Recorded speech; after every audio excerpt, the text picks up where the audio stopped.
Hello, everyone. Thanks so much for attending today's NSE webinar. The title is Summer Exchange through NSE, and today is July 30th, 2026. So thanks everyone for being here. Um, this is going to be a short session, scheduled for 30 minutes, probably will be less than that, but I also welcome comments, questions throughout the session. Feel free to use the chat. As I go through the presentation, there will be plenty of time for Q&A towards the end of the session. So NSE has for a long time offered summer exchange, although it really has not been anything that has been widely advertised or honestly widely facilitated really by NSE, the organization. And so we're making efforts, making strides, I think, to change that. And the reason that we're doing this is there is clear demand. Students are looking for summer short-term exchange opportunities. And specifically, I pulled these stats in the right-hand column from the most recent Open Doors report put out by IIE regarding study abroad numbers. So, of course, NSE is adjacent to study abroad, not included in these numbers.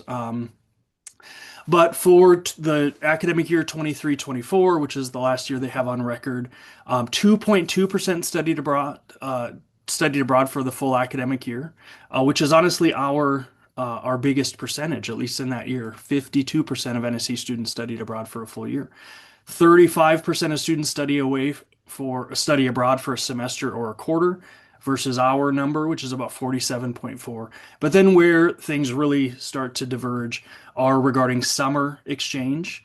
39%, that's the largest percentage of students who study abroad, do it for the summer, compared to our 0.5%. And then other short, 8 weeks or less, non-summer opportunities. So it could be winter term, it could be January term, spring break, things like that.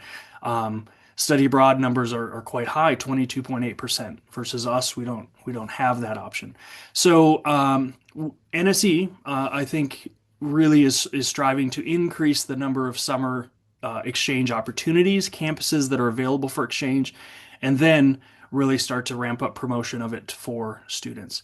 So for another concrete number of just indicating the demand, so with NSE's transition to a brand new website and application system this year, we're much more able to track numbers and a lot of information that we didn't necessarily have in the past. And so for this current summer, 2026, last winter, January, February, March, 195 students started an NSE application and indicated they wanted to exchange for the summer 2026. 195 students. Well, only about 10 of those followed through. So we have about 10 students on exchange. 5 of those are actually mine because I do promote summer quite a bit. The others didn't progress, maybe because their home campus wouldn't allow a summer-only exchange, or they weren't interested in the NSE options that were available for summer only, or maybe they changed their mind. But it is clear that there is demand. I think there are students that are looking for shorter term opportunities, and for our organization, really that means summer exchange. So in order to find our current summer opportunities, this happened the last time as well I presented. I'm not quite sure what's going on. There we go. So we currently have only 16 NSE campuses that currently offer summer exchange. And those are found publicly on the NSE website. On the new map search that we have, it's the first option under campus search. There's a filter at the very bottom where you can search for summer only exchange. So that's how students and you all, coordinators, can find the summer only exchange opportunities. On the next slide, I do have the actual campuses that have indicated that they will do summer-only exchange. So I think that should add up to 16 there on the left, if I copied and pasted them all correct. So those are the current options, including my campus, University of Montana, University of Sagrada Corazon. So I actually have 4 of my own U of M students at Sagrada Corazon this upcoming summer. And then the Wild Rockies Field Institute, a relatively new member, they have quite a few of their programs that are available for summer only exchange. So If your campus can actually allow your students to go away on exchange for summer, please start marketing NSE summer opportunities to your students. There are right now we're limited. There's a few options, but there's some really excellent options on this list, and our students are going to want to take advantage of these opportunities. So if you're not on the list currently, which a lot of you here today are not, um, it's a pretty simple process that you go through. So this is regarding in the submission forms that just a reminder, submission forms need to be updated for this upcoming academic year on the coordinator portal. But on the campus overview form, it's actually the first form that you collect. There's a question about halfway down that says, will you allow summer only exchange? Um, and so that is regarding incoming students. And we invite you to indicate yes, you're willing to host students for summer only exchange. If you click yes, then actually I don't think it's the second, I think it's the third form, your incoming exchange policies form, there will be more information that we're wanting to collect about summer exchange. So specifically, you'll be asked to include your course schedule, summer course schedule, if it's available. A lot of us have a URL with summer course options. We also are asking campuses to indicate what is the course modality during the summer. Is it in person, online, or hybrid, or you can select all of those that apply. We also ask you to provide on-campus housing information. So if you have a summer housing website or a subsection of your housing website that talks about summer housing options, what is the estimated cost of summer housing? And then where things get a little bit messy, honestly, with courses, but also with housing, is uh, campuses have different rates for different housing, oftentimes based on the term or terms that you have in the summer. And so we ask you to select the housing cost term. So maybe it's not quite clear in our language right there, but this is if you indicate this, and I can pull up my form and show you, you can actually select per day, per week, per month, per term, and then add that summer cost up here. For instance, my campus, because we have a variety of summer terms, some of them are 3 weeks, some of them are 4 weeks, some of them are 8, some are 12. Our housing cost actually is per day. So for students that are only there for 3 weeks, they just pay per day. If they're there for 12 weeks, they pay per day. So that's what I've indicated on my profile. We've asked this question in the past. I've had conversations with folks before, coordinators before, about, why don't you offer summer exchange? And answers that I've heard are, campus is dead in the summer. Students would be bored. It's not a, great representation of our campus.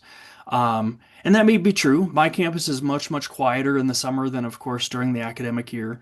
But I think students are still going to seek out that opportunity, and especially the destination. Some students aren't necessarily into, attending student or events and student organizations and things like that. They want to be in a new place on a new campus, and we can facilitate that. Some of you have said we have limited course options during summer. Yes, that's true. But if you put the course schedule up there, if it's available, especially, or many students are just looking for general elective courses. They're looking to add credits maybe, or to catch up credits. So that's okay if you have limited course options. Or maybe your courses are offered online. Again, that's not ideal. We really want students to engage in person in classes on NSE. But I'm seeing more and more of my students, even on my own campus, take online courses. So I think students are okay with that. And then the other thing we've heard from some coordinators is, well, I'm not as readily available during the summer because I'm working remotely, or I'm on vacation and things. So of course we want a coordinator to support their students coming in, whether it's a semester, year, or summer. And so if you're on leave for the whole summer, if you don't have a contract for summer, this may not be a good idea for you. But if you're gone for 2 weeks in July, that's okay. Students will still be taken care of before, during, and after their exchange. So encourage all of you to think about, again, opening yourself up, your campus, for summer exchange. And now just a quick note about placements. So how do summer placements work? Summer placements occur in March during priority placements, and this has always been the case. So for this current summer 2026, We had about 10 applicants back in February apply for this upcoming summer 2026. So they were all processed and decided upon during priority placements in March. And so, for all of you that maybe want to ramp up your recruitment or promotion of summer exchange, recruit students during summer and fall. I'm sorry, for fall and winter. I've started adding summer opportunities to my general marketing about NSE, and that has gotten some interest of students, caught their attention if they didn't want to go for a full semester. So, start recruiting students for summer. I've done some summer specific opportunities as well. So once I have my email lists of eligible students across campus, I've done some summer only email promotion of NSE. And again, that's drawn new interest into the NSE program. Those applications are reviewed and approved in late February, just like those other applications for priority placements. And then placements occur during priority placements in that first week of March. So I haven't looked at the calendar yet for this upcoming year, but if you're wanting to recruit for summer 2027, those applications will be collected in February and placed in March. So the one other follow up I wanted to mention is, and this has been yeah, something that NSE we're continuing to work on this, of course. We don't have much information right now on the NSE website about summer exchange. There's not information about costs of summer or housing options or things like that, because we've really never collected it before, because summer was always sort of, I think, just an aside. And so this is our beginning, the start of collecting this new information, and it will be made public on the NSE website. We haven't figured out exactly where it's going to go. Maybe going on the profiles, or it may live on a different page, like this special programs page or something like that. But in the meantime, if you or a student have questions about, what does summer term look like at the University of Minnesota, well, email the coordinator, email me, and I can provide all the information about terms and housing and costs and things like that. But again, we will have a dedicated summer exchange information on the NSE website after. Hopefully, we've gotten more campuses to come on board. Okay, that is what I have for you as far as content. And so I want to open it up to conversation. What challenges do you see with doing summer exchange, either for outgoing students or incoming students? Are there hesitancies or structure barriers that you maybe be in place for you and your students in campus? What questions do you have?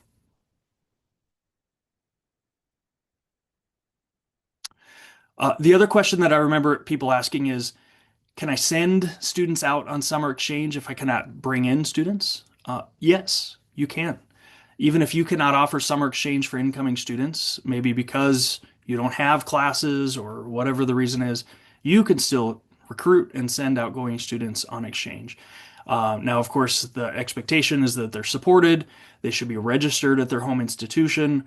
Tuition is handled home pay or away pay, as like um, any other exchange. And then financial aid. This is the other piece that summer financial aid is different. Summer is part of the previous academic year or the previous fall and spring semesters. And so for some students, they don't have financial aid eligibility in the summer because they've used it up during the previous two semesters. And so that's a conversation to have with students as you're advising them and connecting them maybe with the financial aid office. But I also do have students who do have financial aid, federal or state aid, and then scholarship money. My university actually has quite a few scholarships for summer research, summer study abroad, also NSE. So, David, a question on that. Is that something that a student can go to financial aid and ask if they can add to their package? Because Yeah, that was, originally that may not have been considered in the original award packaging. So is that something they decide they want to do summer? Can that be added to it? yeah, exactly. So that is a conversation to have with the financial aid office. Um, My understanding is, well, yes. So financial aid is calculated based on the cost of attendance. And so for some students, their original cost of attendance would have just been spring semester. Well, now they want to add summer. So their cost of attendance will be revised. And they may be told, no, you have used up all of your aid in the spring. Or they may be told, yes, you actually have extra aid available for summer. So exactly, that's a revision maybe to the previous financial aid award. David, I Uh, have a question. yeah, go ahead. So if we offer all those options for online, hybrid, and in person for summer, like it's offered to our students. But for NSC students, we want them on campus, so we're only offering it to them for in person. Is that okay if I just mark only in person because our expectation is that they're here Yeah. on campus? Yeah, that is okay. Okay. I think yeah, I think the goal here is for a student to physically be on your campus. Yes.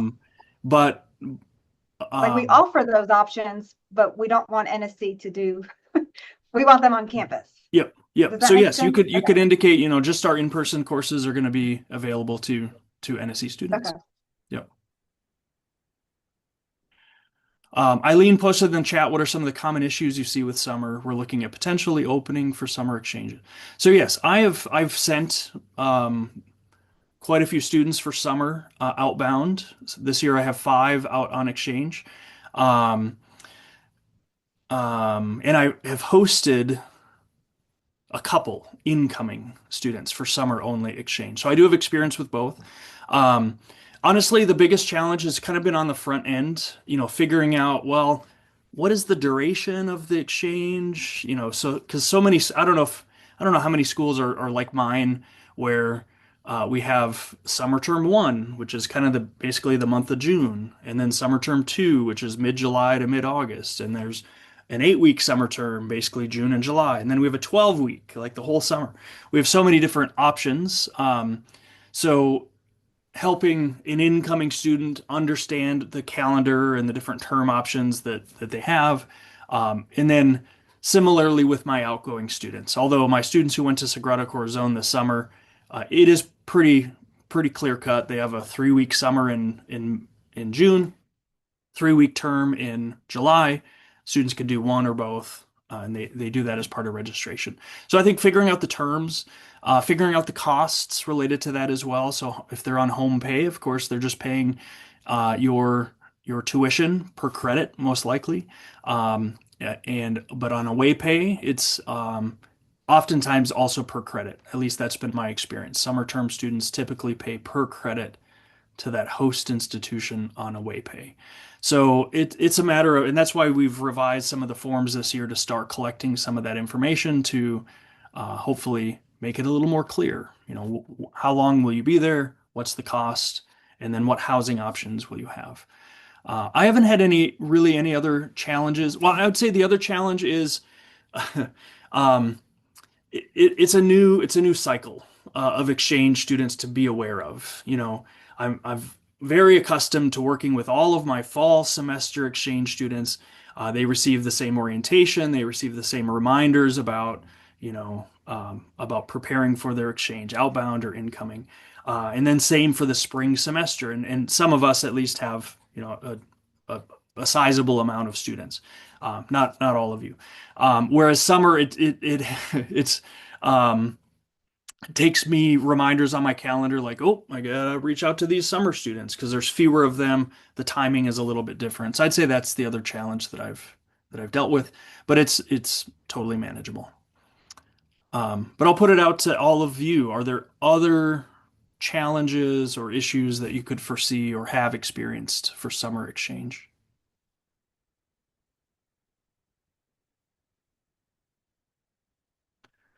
Has anyone here done sent or received students for summer?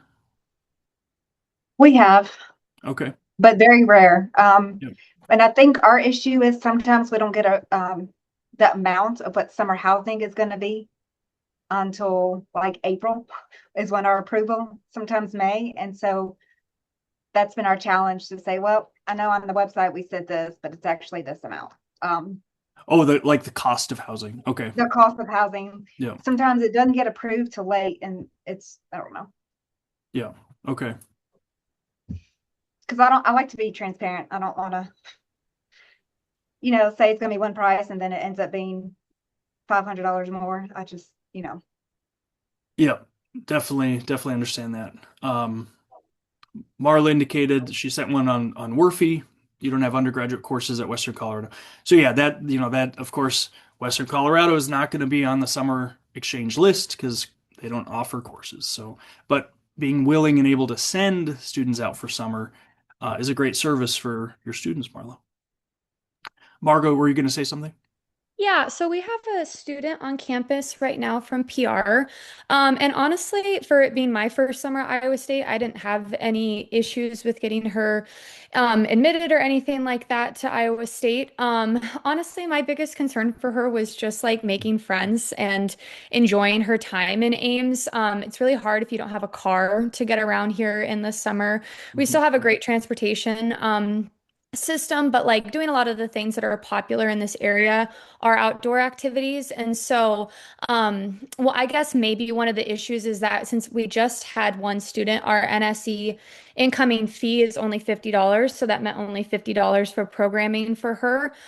So it's basically a meal. And then I did like an arts and craft activity with her. And that was kind of it that we could offer instead of doing something, I don't know, like going to a state park or something nearby. So, Yeah. but fortunately, in terms of the friends, I was able to connect with her with a student who was here in the spring, also from the same campus in PR, who is here doing research still and working. Yeah. So I had that opportunity. I don't know if it would be like that every summer, but that was a great way to help introduce her to Iowa State. Yeah. Yeah. That's yeah, that's awesome. I think and I don't want to downplay the role that campus activities and campus climate and things, how they can truly be different in the summer, and some students may struggle with that, but um, but I think some don't. They're gonna have their own friends and family in the area. Maybe that's why they've come for the summer, or they're more independent and willing to um, set those things up, or they'll have a car and they can do their own transportation and whatnot. Yep. Yeah, Julie. Hi, I came super late. Sorry, I got involved. So I missed most of your presentation. So perhaps these questions are already answered.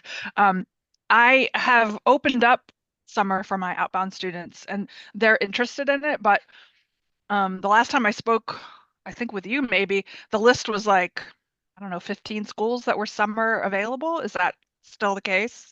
Yeah, yep, exactly. Okay. There's I think 16 currently on the list. Okay. So the list is very small. It is very small, and that's Okay. partly the purpose of this session. I'm inviting more campuses, including Okay. maybe your own, Julie, to become available for a potential Yeah. incoming student for summer only, because I would love for there to be more options. Yeah, Um, so we did summer once. It was like my first year in the consortium. It was my first year as a coordinator, and the summer just like snuck in, and then I had like four students who came from Puerto Rico, and they're like, okay. "What are we gonna do here? We're like, show us Cleveland," like Yeah, yeah, yeah, um, campus was dead, but these girls were just so excited, and yeah. we ended up having a great time. I think they had a great time, but it was a lot of work Okay. because there was nothing going on campus in terms of the student life, and Yeah. they were looking for that. Okay. Okay. So we stopped it after that because it's just like you said, we have these 2 6 weeks, and then we have an 8 week, and then we have a 10 week, and then we have a 12 week, and they're all over the place, and so it was very difficult to manage their different schedules, their different onboarding and departing, and Yeah. Yeah. I just couldn't do it Yeah. Yep. anymore. Yeah. Yep. And that's of course that's why this is a completely optional Okay. optional thing. And it may work well for some campuses, may not work well for others, and that's okay too. But yeah, but advertising summer as an option for your outbound students, even if there's a limited number of options, there's still some great destinations. They could Yeah, go. they're very disappointed when their destination isn't on that list of 16, though. Do you know what I Yeah, mean? gotcha. Nope, totally, totally. Um, so we'll keep working on hopefully recruiting more destinations, more campuses for summer, and my students have had a great experience with Sagrada Corazon specifically. They've done a great job. That's non-credit, isn't it? No, so they have the non-credit program that they've advertised in the listserv and things like that. But no, they have, Oh, and that's more for, you know, people with not much of a Spanish background and things, more language and culture. But no, they also just offer their standard summer terms, their courses. okay. So Spanish proficiency required, um, Okay. and I think they're away pay only. I think that was the only option we had. Okay. Um, so so Thanks. that is an option. You bet. Thanks. Yes, Hope. Hey, I was just so I'm one of the people that I don't usually offer summer because pretty much all of our classes are online, and yes, campus isn't exactly lively during that time. But one thing that came up when I did have summer open, and since most of our classes are online, is students wanting to enroll in the classes but not physically come to stay on campus. Yeah. And so I'm just wondering how NSC, if they're taking all their classes online, like is NSC still asking that we require them actually move out here? Because that would be the intention, right? But I just wanted to see if you've actually officially said anything around that. You know, and I mean, Deborah's here too. Feel free to weigh in. I mean, my idea, my thought is that that is not what NSE is for or about. Um, we did facilitate some virtual exchanges during COVID, where students were not relocating at all. But no, I think the intention would be for a student to be there on campus, and even if one or all of their classes are online, that they be there. So I think that will be, as maybe we revise and ramp up summer promotion a little bit, we'll put some of those expectations in place. Yeah. Yeah. Eileen. Yeah, I was just going to make the comment. I know for me, looking at doing the summer exchanges, we also, don't have campus life during summer. I mean, we're commuter campus anyways, so summer it's pretty dead. But one of the things that I've started looking at is, what kind of things. Personally, for me, the things around Anchorage that I actually enjoy doing are mostly in the summer. Yeah. So I would be relying a lot on like we have our Visit Anchorage, I would be partnering with them to not host events, but encourage our students to kind of go to those so that they're still getting it's kind of that community aspect. Yeah. Because I mean, like we have like summer solstice is really big up here because in the winter we have no sunlight, so it's Yeah, always great exactly. to have a full day of sunlight. But yes, that's kind of what I was imagining to combat kind of that isolation over the summer. Yeah. Yeah. I think that's a great idea. And I just realized that University of Alaska Fairbanks is on the list. I don't think I added them to the slide I did earlier. I think 2 years ago, I sent a student up to Fairbanks for the summer, and they loved it. Um, and so, yeah, I think students will come even if, um, if campus life and all of that's a little bit laid back. Most of our students are juniors, some seniors, and so some of them are beyond the need for constant entertainment on a campus. So yeah, thanks for considering that, Eileen. But I think yes, providing those resources, things that are happening on campus or in your local community, definitely would be a great service to those students.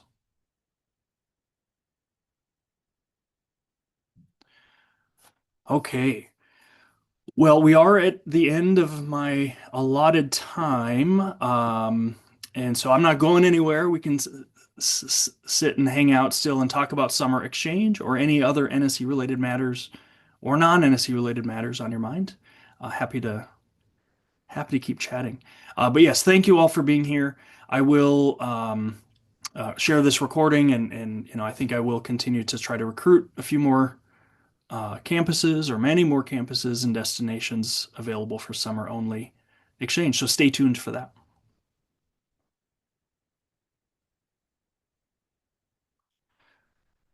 Anybody want to chat?